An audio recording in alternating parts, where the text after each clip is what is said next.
E disse para os discípulos: vocês não podem ficar aqui comigo, rapaz. Nem para orar, já pegaram no sono. Eu estou profundamente angustiado pelo que está acontecendo. Mesmo sabendo que enfrentaria a cruz, mas essa aproximação do fim, essa é a nossa vida decaída. Por mais bonito que a gente possa ser, por mais legal a nossa fantasia com penacho, dinheiro que a gente possua, por mais fama que a gente, por qualquer coisa que você possa possuir, angustiados. A aflição faz parte da vida, mas não é o fim da história. Mesmo na dor, Deus tem uma palavra de consolo para nós. Assista até o final e deixe seu comentário. Nós estamos partindo desse pressuposto de que nós vivemos em meio à dor e ao sofrimento. É isso que restou ao ser humano quando ele disse não a Deus. E eu gosto sempre de voltar a esse ponto, que o pecado de Adão foi a escolha da raça. O pecado de Adão não foi algo errado que eu faço, que você faz, que alguém faz. O pecado de Adão foi determinante para que nós fôssemos o que somos, e a partir dele, todos nós somos isso. É como se disséssemos que todos nós somos Adão, e que Adão é todos nós, e que a partir daquele pecado, todos nós entramos num estado de pecado. O estado de pecado é diferente do pecado. Aliás, no Novo Testamento, você vai encontrar a palavra pecado significando um erro, uma falha pontual, um pecado, ou a vida no pecado, como sendo um estado onde a gente vive. Quando você comete o seu primeiro pecado na vida, eu nem sei qual foi. Outro dia eu fui visitar uma criança que tinha nascido e na porta já tinha uma camisetinha do Corinthians, que nem aquela daquele irmão que está ali. Então, ou seja, o pecado começou antes dela ter consciência do pecado.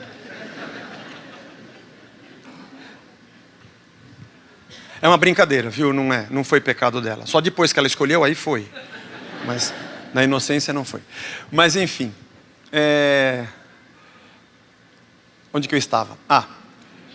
O pecado e o estado. Quando você cometeu o primeiro pecado da sua vida, você diz: eu achei que eu não ia pecar. Pronto, virei pecador porque eu pequei. Não.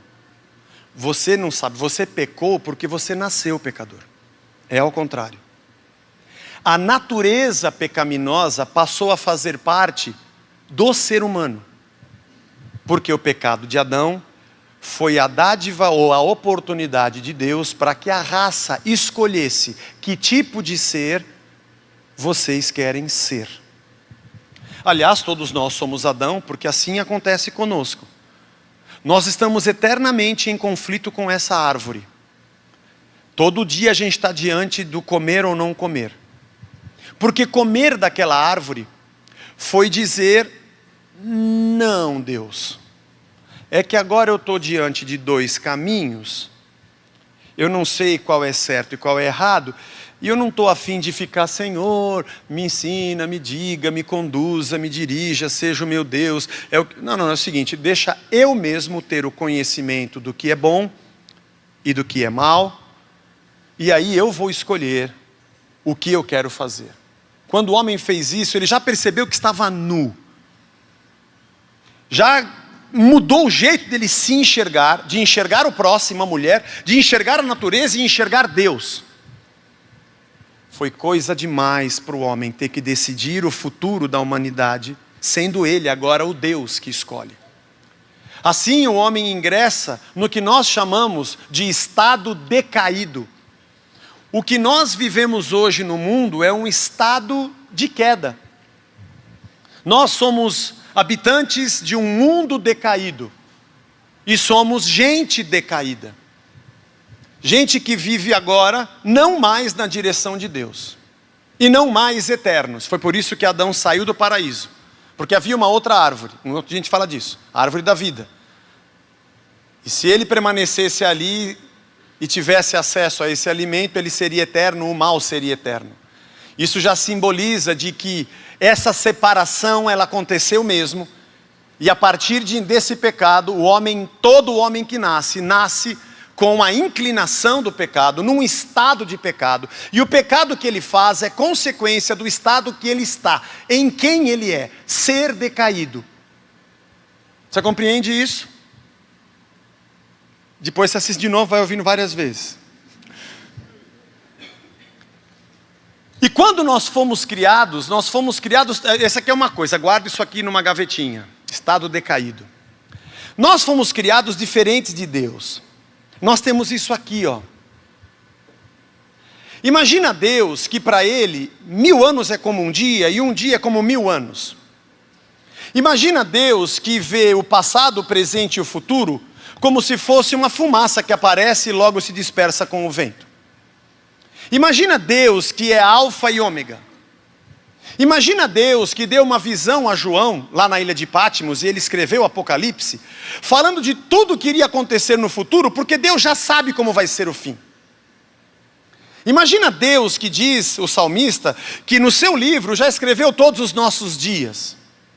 Imagina um ser que não precisa do amanhã, porque ele é eternamente, e para ele tudo já é. Esse é um ser que a gente não consegue conceber na nossa cabeça, porque para nós isso é muito louco. Nós fomos criados como pessoas e seres na total dependência de Deus, porque nós temos amanhã, não conhecido. Esse estado de tensão, de aflição e angústia, ele é natural da criação. Antes do pecado original, antes do pecado de Adão. Nós somos assim. A aflição é diferente da tristeza. Estar aflito é alguém que está numa expectativa do que vem, porque a gente não vê o que vem. A angústia e a aflição é o estado da preocupação pelo que possa acontecer. Diante de algo que eu estou vivendo, o que será? E esse é um estado natural que a gente vive.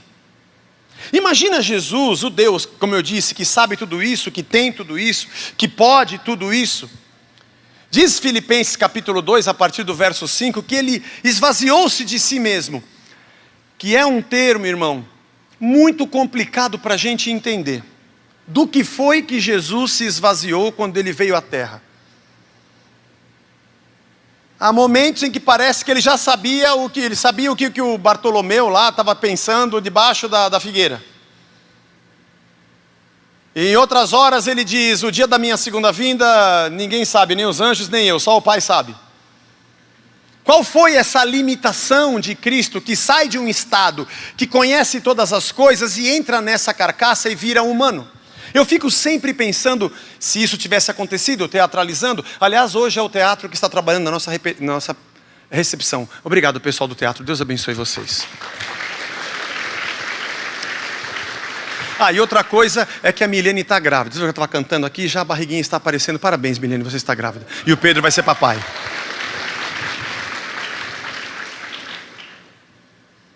Mais alguma coisa? Não. Teatralizando, o dia que Jesus falou assim, oi pai, está tudo legal. Não, você não imagina, é muito ruim ser humano. Decaído. É terrível. Ele olhou as multidões, elas estavam cansadas, elas estavam aflitas, elas estavam em agonia. Nós vivemos esse estado. E nem sabemos o porquê. Nós vemos uma eterna aflição e agonia porque a gente espera. Imagina aquele povo naquela época, sem esperança, Império Romano, sem rei, sem alguém que as defendesse, com um império que cobrava impostos e com uma aristocracia que comandava o templo e o sinédrio, que também as explorava, e era moeda de troca, numa relação prostituída da liderança religiosa com o império. Gente que não tinha expectativa, gente doente, viúvas, que Jesus diz, ai de vós, escribas e fariseus hipócritas, que vocês entram na casa da viúva e devoram a casa dela. Pessoas angustiadas pelo que iria acontecer, como eu e você.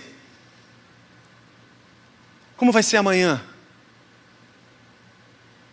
A doença que meu pai e meu avô tiveram, eu vou ter também. Acabei de casar.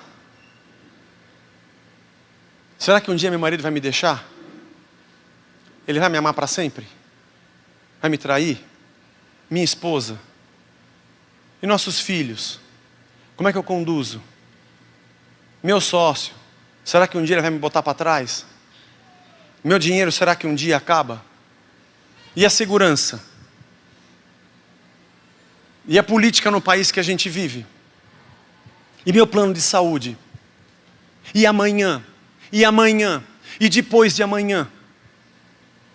O estado de angústia de um mundo decaído deve ter sido uma coisa que quando Jesus caiu aqui, ele falou: rapaz, isso chama-se morte.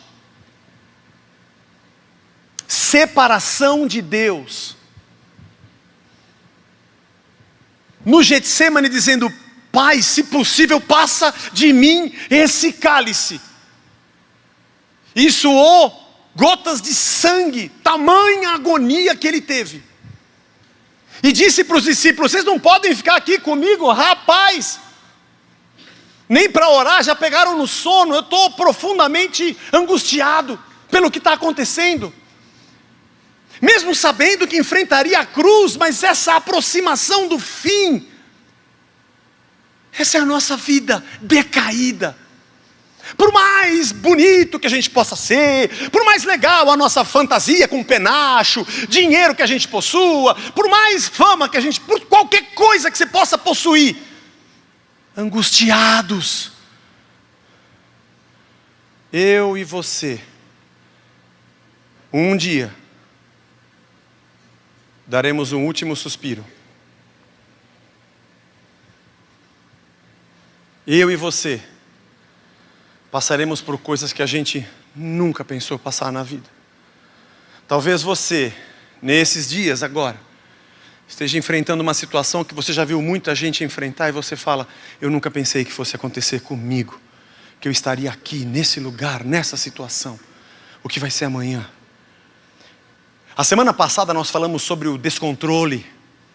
Não está na nossa mão. Eu não consigo mudar destinos. E a agonia do amanhã. A aflição das pressões que fazem parte da nossa existência. Nosso estado é um estado de aflição. O nosso estado é um estado de angústia. Se você diz assim: Zé, eu estou passando por um momento que eu quero sair disso. A agonia de estar onde você está, de ser quem você é, de estar vivendo a situação que você está, te empurra para frente para tentar se projetar em qualquer outra coisa. Ela é diferente um pouco da ansiedade, apesar de que elas são irmãs muito próximas. Um grande pensador do século XIX, Søren Kierkegaard, disse que, teólogo e filósofo, ele teorizou e discutiu bastante a angústia humana. E acho que é uma das maiores contribuições que a gente já teve a respeito desse assunto. Vamos pensar comigo agora, que o Adão, eu e você, agora nós já nascemos pecadores, nascemos num mundo decaído. Quando você vem passando e tem ali a caneca, você fala: pô, eu não vou beber. Bom, mas que vontade de beber, hein, mano? Não estou falando nem que você não possa beber, até pode, não é esse o problema. Estou só usando como um pequeno exemplo, tá? Para você que bebe, não é isso que eu estou falando, que não pode beber. Pode, né? Não nessa caneca, porque você vai ter que comprar a caneca, mas não é esse o ponto. Não estamos discutindo aqui. Mas você fica: pô, mas eu estou afim, mas eu não posso, mas eu vou. Não vou beber, vou só pegar. Não. Aí você tá. Aí você não, porque não. Não, porque se Porque pode ser que... Não, pode ser também que... A angústia não é só algo negativo. É uma perspectiva que te empurra para algum lugar e você fica naquela... Mas por que a gente tem isso? Porque junto com a nossa angústia e as nossas perspectivas, nós temos a inclinação para o mal. Você quer saber?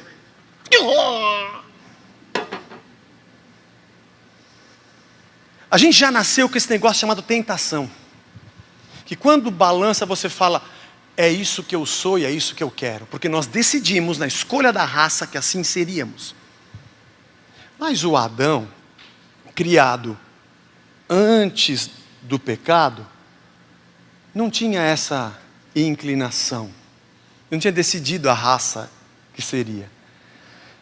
Essa é uma outra boa discussão de como Adão foi tentado sem ter uma inclinação como alguém que é nascido decaído. E uma das grandes respostas, eu acho, é que é porque o ser humano já foi criado aflito e angustiado. Isso faz parte de nós. Deus falou para vocês não podem comer nada aqui, hein? A Eva falou para a serpente. Não, ele falou que a gente pode comer tudo. Só essa árvore que ele falou, essa a gente não pode. Que se a gente comer, a gente vai morrer. E a serpente falou o quê? Aquela palavra no hebraico profundo. Imagina. Que é o imagina sem o i. Por isso que é hebraico. Imagina. Olha como é que Deus, olha esse Deus, ele é safado, que é tudo só para ele. É que ele sabe que a hora que você comer, você vai ser como ele, conhecedor do bem e do mal. Ah, como vai ser, relógio? Como vai ser amanhã? Como que é? E se? Mas ele pode morrer. E se? Mas e se? Alguma coisa que sempre na nossa frente abre uma perspectiva de tempo. E esse pensador fantástico, ele diz que a agonia de Adão era uma agonia na inocência. Mas depois do pecado, a agonia o empurrou para um novo estado. Só que esse novo estado é um estado de culpa. E agora, junto com a minha agonia, eu estou num estado decaído. E diante da agonia da vida, e sendo decaído distante de Deus, eu vou de tentação e agonia para sair desse estado de culpa para um outro de culpa. E o ser humano vive nesse impulso agonizante e aflito. Eu quero mudar de casa. Eu quero mudar de mulher, eu quero mudar de marido, eu quero mudar de país, eu quero sair de mim, eu vou mudar o cabelo. Desde coisas mais simples, até eu vou matar você, eu vou acabar com tudo, eu vou tirar a minha própria vida.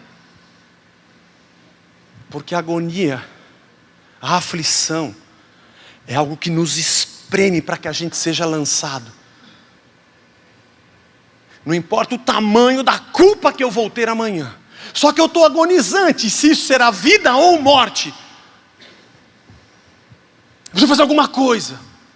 Porque eu não suporto mais estar onde eu estou, nem ser quem eu sou, nem fazer o que eu faço. Nem com quem eu faço, nem com quem eu estou. Esse é o cenário. Que Jesus olha e fala, essas multidões estão aflitas. Que agonia. Pai, o ser humano decaído é um cara morto.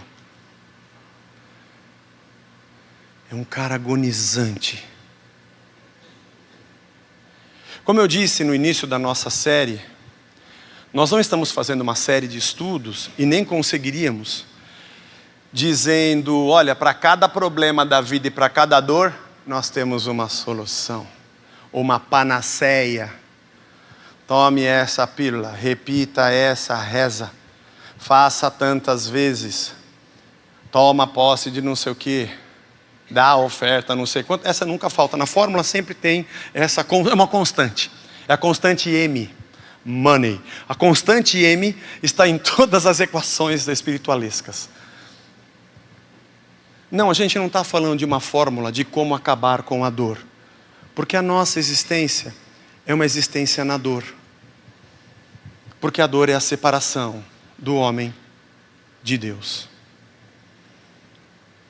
E uma outra coisa, a terceira coisa que eu achei muito interessante, é que este mesmo autor diz que é impossível nos separar da aflição e da angústia, e é verdade, porque a partir do momento que nós temos relógio, nós temos aflição. Fora todos os problemas, fora tudo que a gente enfrenta, fora todas as pressões. O futuro e o amanhã nos faz agonizar e afligir. E ele diz, é impossível você se separar disso. Você vai saber viver com isso. Você vai saber compreender como viver com isso. E você vai me perguntar, Zé, da onde vem a esperança? Nós sempre pensamos que o contrário do pecado é santidade. Se eu faço uma coisa errada, o contrário disso é fazer certo. E aí, se ao invés de eu fazer errado, eu fazer certo, eu vou olhar para Deus e Ele vai dizer o que para mim? Parabéns! Que lindo! Vem pra cá! Vem pra cá! Olha, vai ter que... Vai! Coisa linda! Nós achamos isso. O contrário do pecado, que é o errado, é a santificação, que é o certo. E quando eu faço o que é certo, Deus me aplaude e me recompensa. Mas não é assim. O contrário do pecado não é a santificação. Apesar de que o errado é errado e o certo é certo, e eles são opostos. Mas o contrário do pecado chama-se fé. Porque fundamentalmente o pecado não é uma coisa errada que eu faço. O pecado tem uma escolha anterior. O pecado foi eu dizer, não quero saber de Deus. Eu como do fruto e eu faço o que eu quero. Decidir por esse caminho e não aquele é uma consequência de eu ter rompido com Deus. Cair num vício, trair a esposa, matar alguém, é uma atitude que demonstra que eu estou escolhendo caminhos errados porque eu rompi com Deus. Todos eles têm uma mesma vertente e um mesmo vetor. Todos os atos pecaminosos que eu faço vêm de uma mesma origem. Eu colhi do fruto e não quero que Deus me diga o que eu tenho que fazer. Eu sou Deus de mim mesmo e eu faço o que eu quiser. Eu não dependo mais de Deus. Foi o que a humanidade disse. O contrário de não depender mais de Deus é, eu vou depender de Deus. O contrário é a fé. É o Salmo 46. Deus é nosso refúgio e fortaleza, socorro bem presente nas tribulações. Se você tem uma versão na linguagem dos dias de hoje, vai dizer socorro bem presente na aflição. Se você tem uma Almeida Revista e Corrigida, vai dizer socorro bem presente na angústia. Ele é nosso refúgio e fortaleza. Socorro bem presente na tribulação, na aflição, na angústia. Portanto, não temeremos. Ainda que a terra se transtorne, porque pode ser que ela se transtorne. Ainda que os montes se abalem, porque pode ser que eu não consiga evitar, e eles vão se abalar. Ainda que as águas tumultuem, espumejem, a sua fúria e os montes estremeçam, pode ser que eu não consiga escapar disso. Ainda que isso aconteça, há um rio cujas correntes alegram a cidade de Deus, o santuário das moradas do Altíssimo. Deus está no meio dela, jamais será abalada. Deus a ajudará desde o romper da manhã. Bramam as nações, reinos se abalam, Deus faz ouvir a sua voz e a terra se dissolve. O Senhor dos exércitos está conosco, o Deus de Jacó é o nosso refúgio. Venham contemplar as obras do Senhor, que tem feito desolações na terra. Ele faz cessar as guerras até os confins do mundo. Quebra o arco, despedaça a lança, queima os carros no fogo. Aquietem-se e saibam que eu sou Deus. Aquietem-se e saibam que eu sou Deus. Vou falar de novo. Aquietem-se e saibam que eu sou Deus. Sou exaltado entre as nações, sou exaltado na terra. O Senhor dos exércitos está conosco. O Deus de Jacó é o nosso refúgio.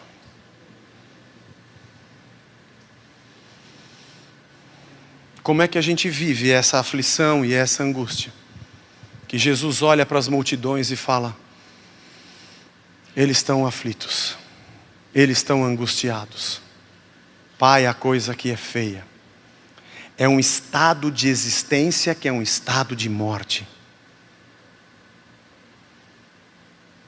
O homem que pecou e disse: sou dependente, independente de Deus, agora olha para Cristo na cruz, que paga o nosso preço, e vê o tamanho do amor e o tamanho da graça de Deus.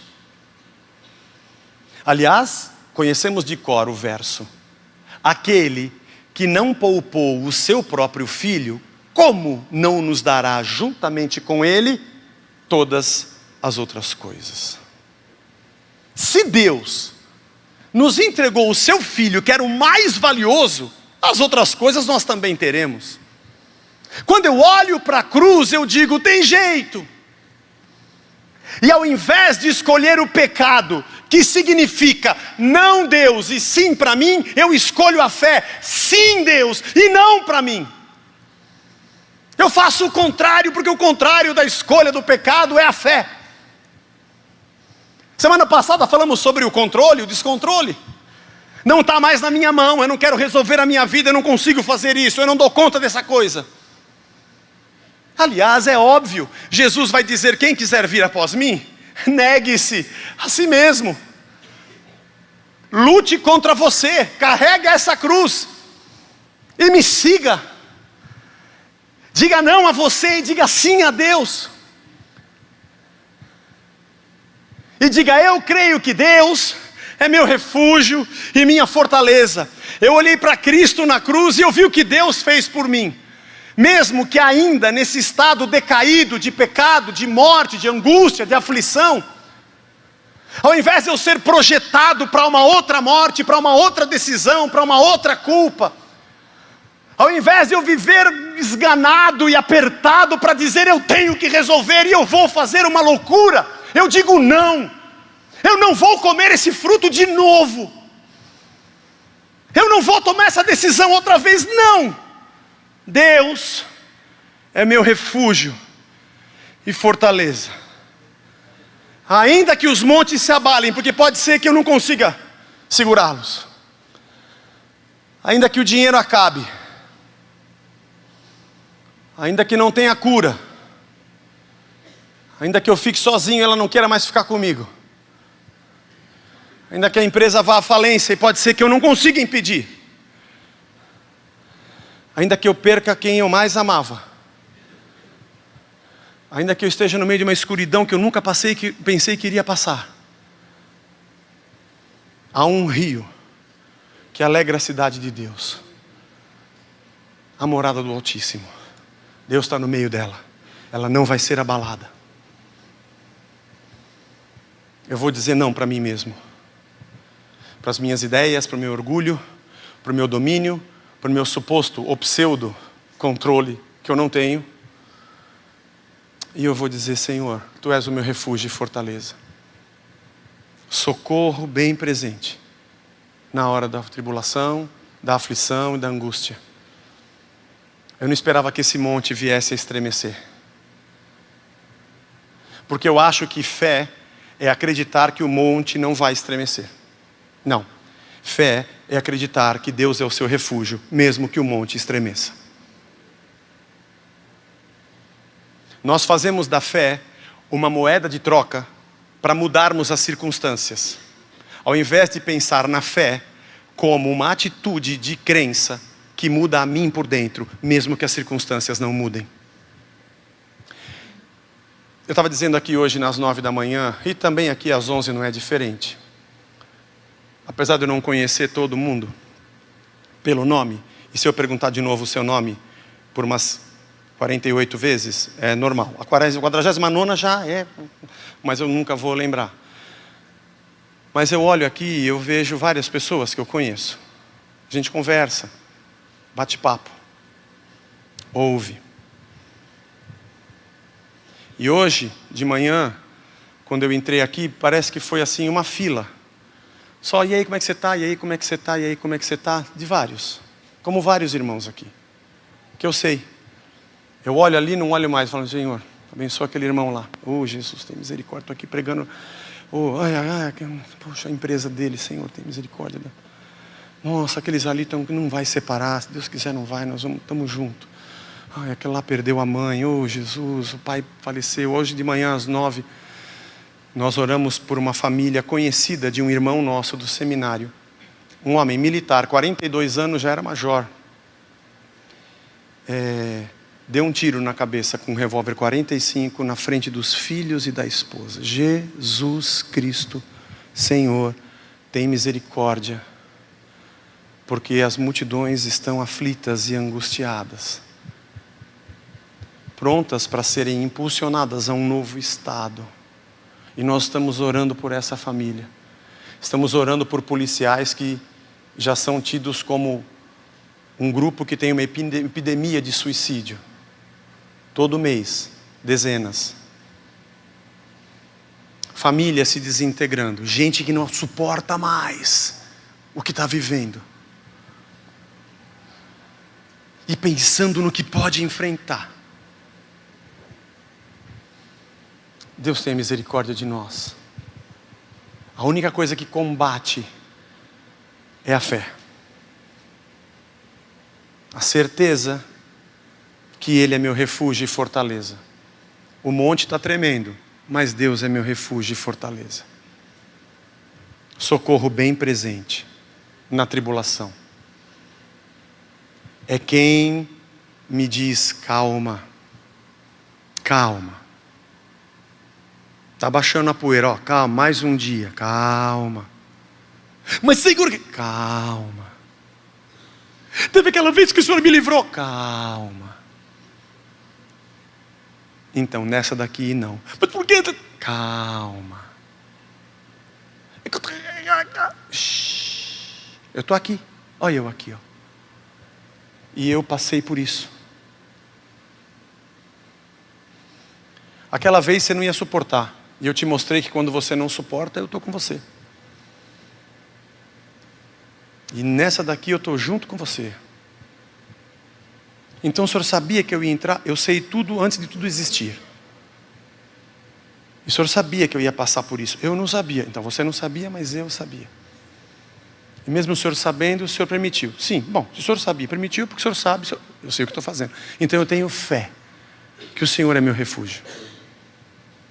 A minha fé me diz que o Senhor é minha fortaleza, mesmo que os montes se abalem. E Ele diz, eu estou aqui com você. Irmãos, eu estudo essas coisas e eu queria que você soubesse uma coisa aqui. O pastor da igreja dizendo para você, eu não sei essas coisas. Eu não sei como é que você me enxerga. Você vem aqui e fala, não, vou lá, porque o Zé falando. Você não sabe as pingas que eu bebo. Os tombos você vê aqui, mas as pingas você não vê. É o ditado. Eu vou estudar. Essa série está mexendo muito com o nosso coração. Porque a gente vai visitar a dor. Todo dia, toda semana. E na sexta-feira, eu fui assim, estava estudando, meio que tomado por uma gratidão. Pedi perdão a Deus. Pelas vezes que eu sou ingrato, reclamando das coisas que acontecem, e deixo de dizer, Deus é meu refúgio e fortaleza, socorro bem presente na minha angústia, na minha aflição. E agradeci por nós aqui, por vocês, pela igreja, por nós estarmos juntos. Vou falar um negócio que eu penso, se você falar que eu falei, mesmo que esteja gravado, vai estar gravado no YouTube, se alguém falar, você falou, não, eu não falei, alguém editou e colocou isso, mas eu vou falar o que eu vou falar. Por que eu vou falar? Eu tenho que falar. Eu sempre digo aqui, irmãos, tem coisas que você precisa de ouvir para aprender. E aguenta aí, que eu tenho que falar. E outras que eu preciso falar para desabafar, irmão, aguenta aí que eu preciso falar. Estou brincando. Não, isso aqui não é um desabafo, não. Mas assim, eu sempre penso em Jesus na transfiguração. Ele sobe no monte com Pedro, Tiago e João. Ele está muito próximo da morte. Muito próximo. Isso, não sei, isso fica na minha cabeça. E eu penso sempre nisso. Deve ter algum, acho que tem algum. Depois o Ito me fala se algum teólogo já falou isso ou se eu estou falando besteira. A gente edita de uma vez e tira tudo mesmo. Que Pedro, Tiago e João, eles viram Jesus se transfigurar. Sabe quando a gente morrer e receber um corpo glorificado e for para o céu? Assim. É matéria, mas é diferente, não é desse mundo. É um negócio, não sei. Não é bem assim que o Elias e o Moisés que tinham morrido já, se reencarnou. Não é isso. É que o João, o Tiago e o Pedro viram eles já glorificados, tiveram uma visão do céu. Aliás, eles quiseram fazer assim, vamos morar aqui que o céu chegou. E Jesus falou assim, Pedro, desculpa, não vou falar. Aí Jesus se transfigura e se glorifica. E diz que o Pedro, Tiago e João não chegaram nem perto, mas o que será que eles estão falando? Então eu vou falar para você o que eu acho que eles estavam falando, tá? Não está na Bíblia, não sei. E se alguém falar que eu falei, eu não falei. Mas eu fico sempre pensando no Moisés. Moisés que ninguém viu ele morrendo. Ele vai para um monte, diz que Deus o sepultou. E o Elias que foi levado numa carruagem, um redemoinho de fogo. Uau, o cara foi levado. Eu imagino esses dois. Põe a mão no ombro dele e fala, Mestre, Senhor Jesus. Está próxima a crucificação. Mas é isso aqui, é isso aqui que vem, viu? Agonia, eu sei. Suar sangue, eu sei, a gente sabe. Mas tá vendo a gente, Deus é meu refúgio e fortaleza. Sempre tem um socorro. Sempre tem uma força. Sempre tem algo que diz, estamos aqui. É isso daqui. E Jesus quando ressuscita, glorificado, os discípulos estão fechados dentro de uma sala, num cenáculo, pensando o que eles vão fazer da vida. Agonia. Acabou, ele morreu, acabou tudo. Jesus ressurreto atravessa a parede. A porta fechada.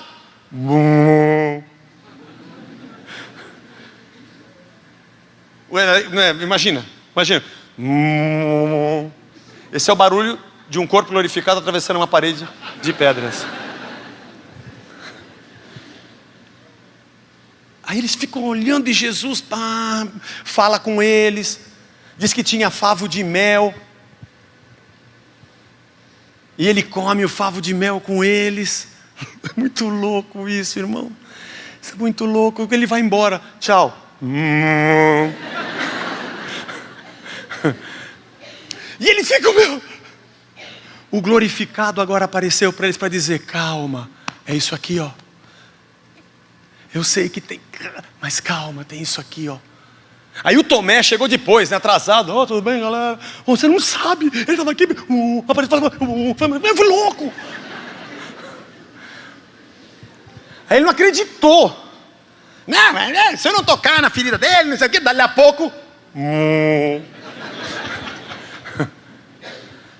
Ô Tomé, vem cá. É isso aqui, Toca aqui.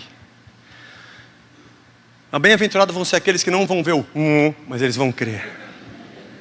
Porque eles vão saber, fé. Eles vão saber que Deus é meu refúgio e fortaleza. Mesmo que eu enfrente os piores dias. Mesmo que eu enfrente a morte. Vai ter dia que eu vou orar e o monte vai parar de abalar. Mas vai ter dia que ele não vai parar. Mas Deus é meu refúgio e fortaleza. Se eu vivo num estado decaído, se a minha agonia me empurra para um lugar pior, se eu sou alguém tomado por esse sentimento que me destrói por dentro, eu tenho Deus como meu refúgio e fortaleza para dizer, calma, eu estou aqui, E sabe o que eu fiquei pensando, irmãos? Outro dia uma pessoa veio fazer um aconselhamento comigo, nossa, como foi bom para mim. Como foi bom ouvir aquela pessoa falando dos problemas dela, mas ao mesmo tempo abrindo o coração, e Deus falou outras coisas. Enquanto ela falava, eu já sou assim normal. Normalmente você conversa comigo, eu sou tipo Walter Mitty, sabe aquele filme do Walter Mitty? A irmã dele fica falando, ele fica pensando em outras coisas, ele vai para o mundo, e a pessoa falando, não está nem aí. Se eu estiver falando com você, aí você começar a me contar a sua história e eu ficar catatônico, eu sou assim. Mas naquele dia eu não estava assim. Eu não vou nem fazer aconselhamento com ele. Não, brincadeira. Não é isso, irmão. Tem o Vagnão, tem o Ito, outras coisas. Mas naquele dia, aquela pessoa falando, e Deus me falando com tantas coisas, eu falei, obrigado, Senhor. Obrigado porque o Senhor mandou um Moisés aqui. Mandou um Elias aqui que falou, calma, Zé. É isso aqui, ó. E pode ser que agora, hoje, por isso que eu digo para você que igreja não é o auditório que a gente se reúne para ouvir uma pregação. Apesar disso acontecer. Não é um lugar que eu frequento. Você precisa aprender, Zé, você precisa aprender a ouvir as pessoas. Você precisa ser um lugar seguro para quem está ao seu lado. E você precisa olhar para as dores que você já passou na sua vida e entender que vai ser um momento que você vai dizer, calma, é isso aqui, ó. Eu passei. Mas sabe o que aconteceu? Peraí, deixa eu te contar o que eu vivi. Brinquei aqui de manhã. Nossa, você escorregou naquele tobogã de Gillette, e caí na piscina de álcool. Você vê o que aconteceu comigo. Mas ó, calma, é isso aqui, ó. Deus é nosso refúgio e fortaleza. A vida de alguém e a história de alguém não é para que eu ouça e tenha preconceito com ela. Não é para que eu ouça e diga sou melhor do que ela. Não é para que eu ouça e diga senta aí que eu vou ensinar você a viver. Não é para que eu ouça e diga ainda bem que não é comigo. É para que eu diga calma, olha para cá, ó. Deus está aqui com a gente. Deus está aqui com a gente. Vai ter dia que o monte vai parar, mas vai ter dia que ele vai abalar. Mas Deus é nosso refúgio e fortaleza. Ele é socorro bem presente no meio da nossa angústia. Se esta mensagem falou ao seu coração, compartilhe para abençoar outras pessoas. Fique com Deus e até a próxima.